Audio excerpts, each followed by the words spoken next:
My name's Alyssa. I own and run Real World Design Co. on Etsy, and I design niche true crime merch and memorabilia.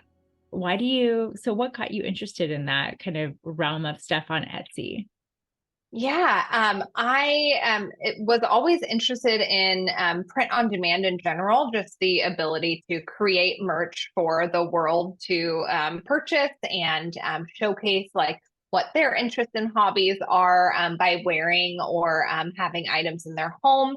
And it's important to have a niche when you're selling something, especially to a worldwide marketplace. And I noticed there were a lot of people who were just as infatuated with true crime as I was. So I thought, why not make, um, merchandise and apparel and you know, uh, drinkware and things like that that folks could kind of highlight that thing that they have an interest with, either in clothing or with what they're drinking out of. I'm curious, you say you've been interested in true crime. What are the things that you enjoy, that you listen to, that you watch? I'm big on podcasts, so I really enjoy Crime Junkie, Killer Queens, Morbid. Those are a few of kind of the top favorites, and then of course like the classic Dateline. Literally on my TV, all that I play, the only channel I have on is ID Discovery.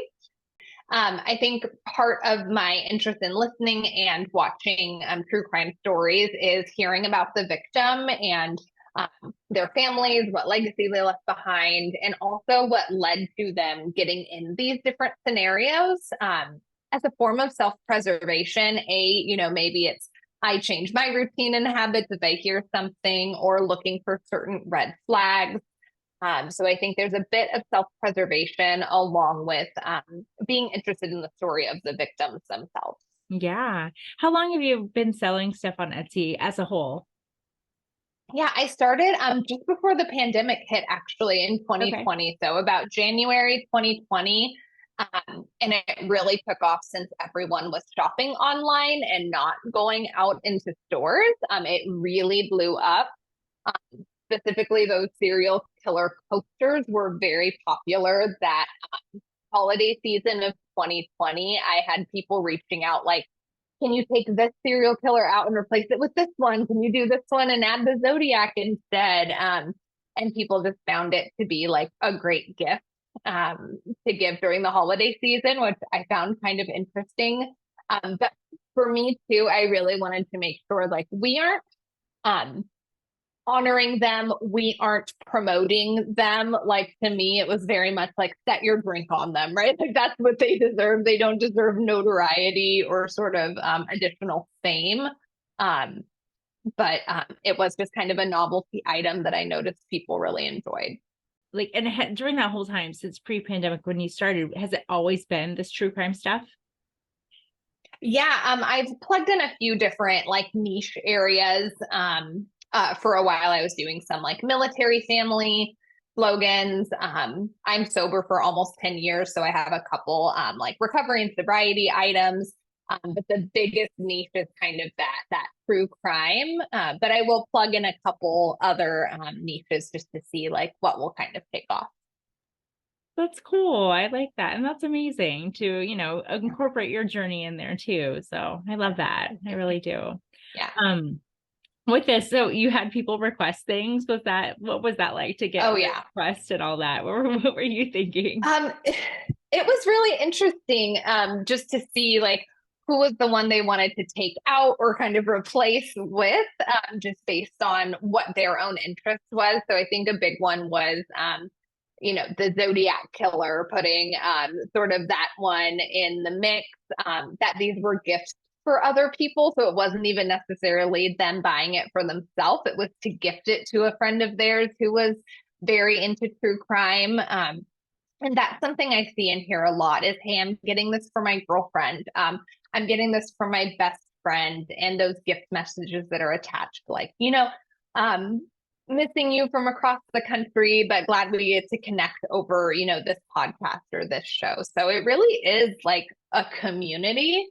Um, Another thing I see is with the stickers. So folks buy the stickers that kind of show like what's their, favorite podcast or serial killer. And when they see other people out in the community, they'll recognize them by those stickers, right? Like, oh, like we share that same interest. So, hey, I'm at Starbucks and I saw you at the drive-through line with this sticker on your car. Like, we share this interest together. So it's been quite a interesting journey. Yeah. And I think like when I'm talking about this in the story that I'm looking at, we're talking about like there's a couple layers to it. One is about how like some serial killers, like Dennis Rader, for example, who's in our community, we're talking about some stuff about like kind of Son of Sam Law and like how like there's stuff of his that are being sold online. And so the belief is that some of that money is getting back to him or whatever,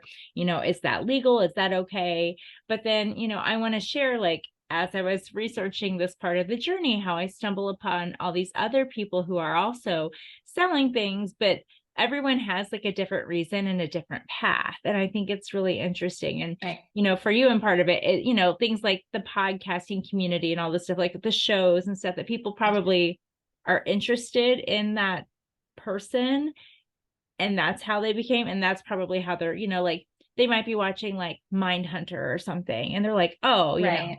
Dennis Rader, blah, blah. And then they find you and whatever. And it's not necessarily something right. specifically glorifying that person, but Right. more so just their interest in the show or whatever it is associated with Right. it. So it's just kind of a thought Yeah. of how that's all coming together on my mind and my end. I mean, it's interesting though. I mean, I don't know. And I know, like I said, when I was looking at stuff and I saw that you had some Dennis Rader stuff, and I know that amongst serial killers, I mean, he's known, probably not the most popular by any means. I mean, you have like the Ted Bundys and the Zodiac killers and stuff. Right. I think, he's prolific up there in the same in the same space. But I thought that was interesting that you included him in there. So was there a reason why, like anything that peaked, or you're just like, I need to have another one in this set? No, it's just he's like top 10 for me personally as far as stories that I'm familiar with, stories that I thought were really like groundbreaking. To me, he's kind of up there, from what I have consumed about his cases. That's where he really came from for me. And I think also part of the true crime community and the people who are like, purchasing or listening to podcasts, buying for, subscriptions to podcasts, is the excitement when new developments happen, when, Golden State Killer and they had new, the familial or genealogic DNA. And then we get to hear those updates and hear what comes from that, and that there is a sense of justice. I think that's a big piece of the true crime community, is being a part of, having the opportunity to donate to, the John Doe program. It's not just about consuming for entertainment purposes. I think a lot of the people in this community like want to see change happen, want to be a part of it. And, like almost like a baseball team, right? Kind of like signifying like, this is something I'm interested, that's dear to my heart. They want to be able to kind of promote that and show that too. Yeah, no, I get it. And I mean, like I said, the story of Dennis Rader recently has popped up for multiple reasons. And there have been some cases like in our area and you're in Texas, right? So, right? Recently, yeah. Okay. Well, I was just like, there's been some cases in like Oklahoma and Missouri, that cold cases that they believe are linked to him. And so some sheriff's offices are looking into investigating all that. So they're really diving into it. And most recently, I have a pretty good relationship with Dennis Rader's daughter, Carrie. And so I've been speaking to her and doing some interviews with her and stuff. And it's really fascinating, and that journey. So I imagine that in this time frame, and maybe within this next year, you might see that interest. I don't know if you've seen any increase or any change in interest in him and your sales, but that's something that I could see change just because of just the topicality of it all, like him being so like relevant. more being Yeah. relevant. Yeah. Definitely. That's interesting. Do you, when you go and craft your stuff, I mean, you say like, you make stuff of material that's of interest to you, but does it change or has it changed? I mean, certainly you said that like the DNA, and that's interesting, like the Golden State Killer and everything. Cause yeah, that was, my gosh, when that all happened, I was like, Yeah. this is crazy. And then like these DNA companies or, like 23andMe and Yeah. all this stuff, they started changing their policies on stuff because the people Yeah. freaked out Yeah. about it. They're like, what? But that kind of thing, Right. it's But like I think it's great, amazing. right? Yeah. Yeah, my dad had asked me something and about, like, well, would you give your DNA knowing that it could like link a family member or someone connected to the family tree? I'm like, yeah, I don't care who you are. If you were connected or did something terrible, I think science has advanced to the point where now people are held more accountable.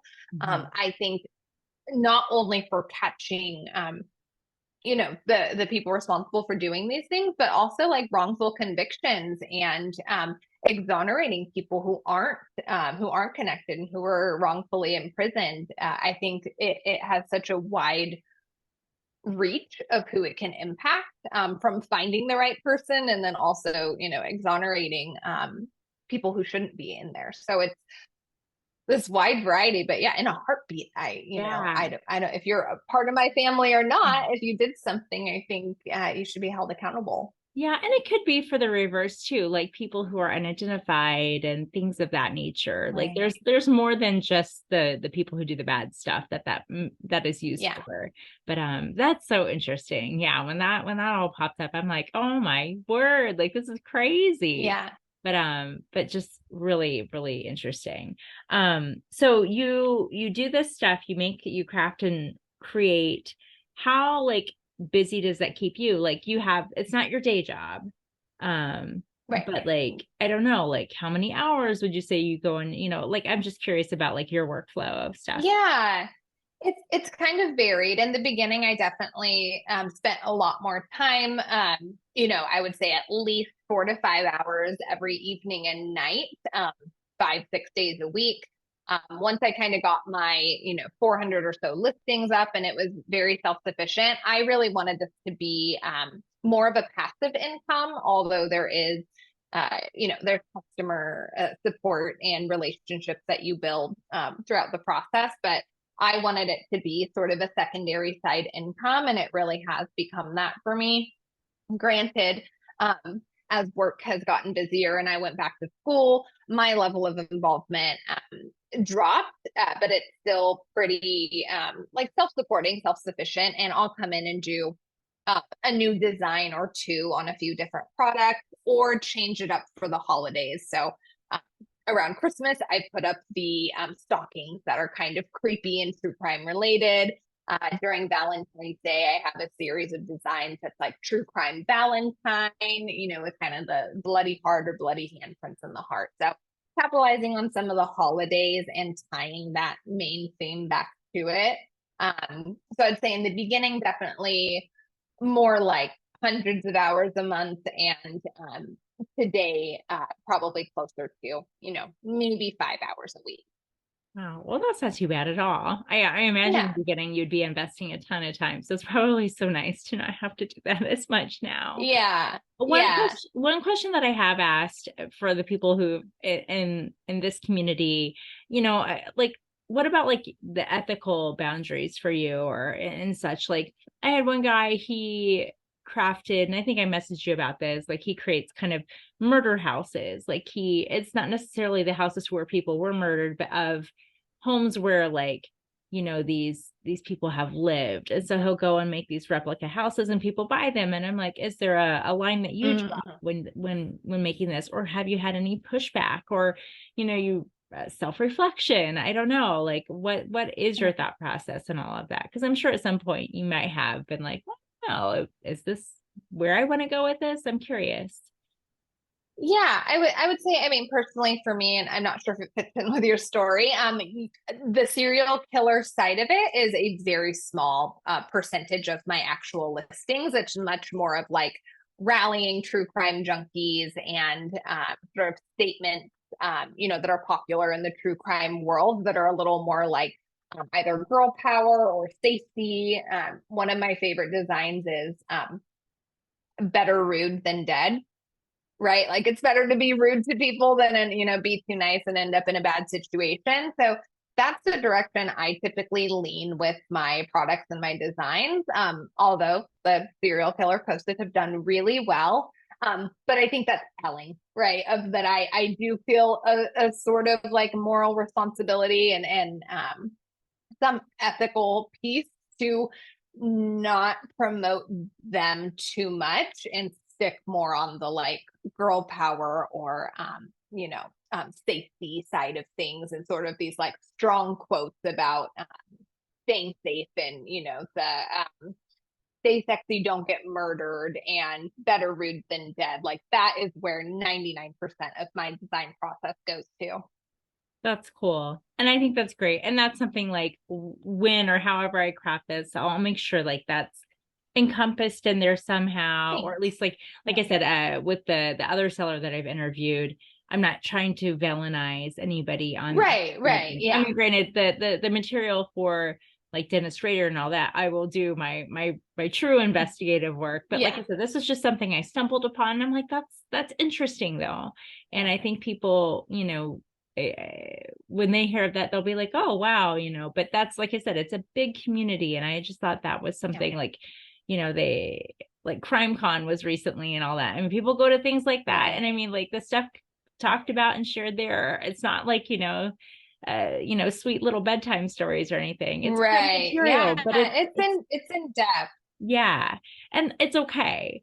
It's just, I just want to explore this and see what's what. So yeah, I don't know. I think another thing that I found interesting was that it really transcends like gender, job type, religions, age ranges, even. Like I really thought like, oh, my store is gonna very much be like only, pretty much women or women identifying people purchasing my products, even though a lot of them are unisex. Items, like I would say they definitely lean like to a more feminine, uh, audience. Uh, but I'm always surprised at the number of like apparently male identifying folks who purchase, whether it's for themselves or for the women in their lives. So kind of a tag I found to be helpful in Etsy is like gift for her, gift for crime fan, gift for murder documentary watcher. And that was something surprising to me, but definitely seeing, that it really transcends across all of those different categories because it's something that could affect everyone. It doesn't discriminate.